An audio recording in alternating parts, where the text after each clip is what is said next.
Halo semuanya, selamat datang.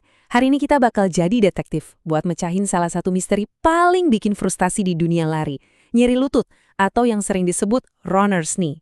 Siap-siap ya, karena kita akan bongkar tuntas penyebab sebenarnya. Coba, pernah nggak sih ngerasain nyeri yang ganggu banget di depan lutut abis lari? Rasanya tuh bikin frustrasi banget ya kan? Kayak ada yang salah, tapi kita nggak tahu apa penyebabnya. Kalau iya, tenang, kalian nggak sendirian. Dan kalian udah ada di tempat yang pas banget buat cari tahu jawabannya. Oke, kita langsung aja ke intinya ya. Ini dia petunjuk terbesar dalam misteri kita. Gimana kalau saya bilang, lutut kalian yang sakit itu sebenarnya nggak salah apa-apa. Seringkali, lutut itu cuma korban dari masalah yang sumbernya ada di tempat lain. Ibaratnya dia cuma yang teriak paling kenceng. Nah, biasanya nih, kalau udah gini, siapa yang disalahin? Pasti otot kaku, kan? Saran paling umum, wah kurang stretching tuh, perbanyak peregangan. Kita semua pasti pernah dengar kan? Tapi apa benar itu bisa menyelesaikan masalah sampai ke akarnya? Nah, disinilah ceritanya jadi makin seru. Gimana kalau ternyata stretching aja tuh nggak cukup? Karena kita selama ini nyari di tempat yang salah. Gimana kalau biang keroknya justru ngumpet di tempat yang nggak pernah kita duga sama sekali? Oke, buat mecahin kasus ini, kita perlu ngerti satu konsep kunci. Dan inilah dia, pengungkapan terbesarnya. Kinetic chain atau rantai kinetik. Ini kuncinya buat melihat gambaran besarnya, bukan cuma lutut doang. Jadi, apa sih rantai kinetik itu? Gini deh, bayangin tubuh kita itu kayak rangkaian mata rantai yang nyambung semua. Kalau ada gerakan atau kelemahan di satu mata rantai, misalnya di pergelangan kaki atau panggul, itu udah pasti bakal ngaruh ke mata rantai lainnya. Termasuk ya, lutut kita. Semuanya itu nyambung.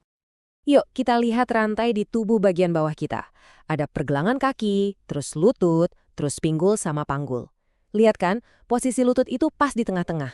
Jadi, kalau ada masalah di bawah, katakanlah pergelangan kakinya kaku, atau masalah di atas, kayak pinggul yang lemah, coba tebak siapa yang harus kerja ekstra buat nutupin itu semua. Iya benar banget, lutut kita yang malang itu. Oke, sekarang kita udah paham konsepnya.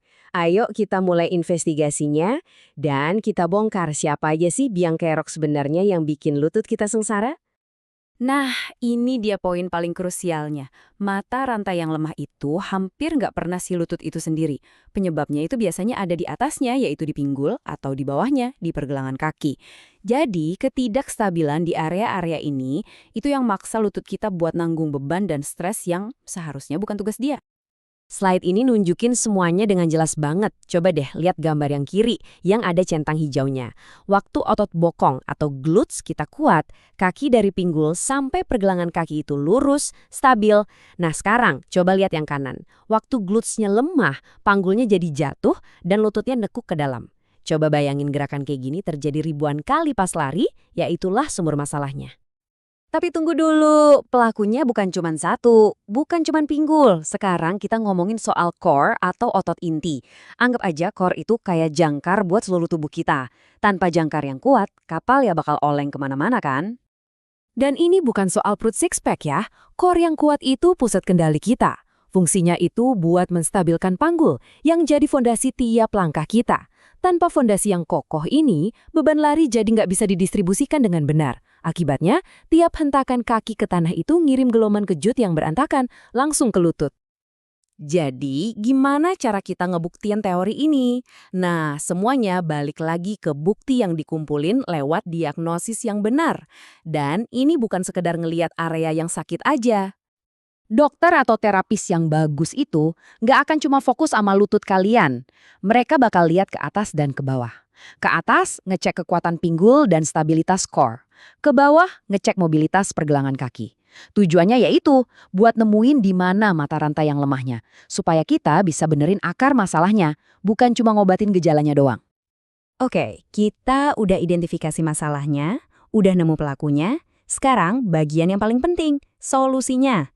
Gimana caranya kita benerin ini dan pastiin nggak kejadian lagi? Nah, ini dia perubahan cara berpikir yang penting banget. Solusinya itu bukan cuma stretching pasif. Solusinya adalah penguatan otot yang ditargetkan dan aktif. Kita harus bangun kekuatan di tempat yang emang benar-benar butuh.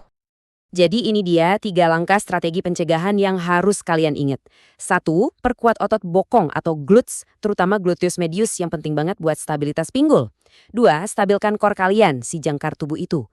Dan yang ketiga, ini krusial banget, fokus sama kualitas gerakan atau biomekanik. Ingat ya, kualitas gerakan jauh lebih penting dari kuantitas. Lakuin dengan benar, bukan cuma sekedar lebih banyak. Pada akhirnya, ini semua soal mengubah cara kita memandang tubuh kita sendiri. Jangan lagi lihat tubuh sebagai potongan-potongan terpisah, lutut, pinggul, pergelangan kaki. Tapi mulailah lihat sebagai satu kesatuan mesin yang harmonis, di mana setiap bagian itu saling kerjasama. Jadi, saya mau tinggalin kalian dengan satu pertanyaan. Kapan terakhir kali kalian benar-benar ngelatih rantai kalian? Bukan cuma otot-otot yang kelihatan di cermin ya, tapi keseluruhan sistem yang bikin kalian bisa gerak. Coba deh pikirin, mungkin udah waktunya buat mulai ngelatih seluruh rantai itu.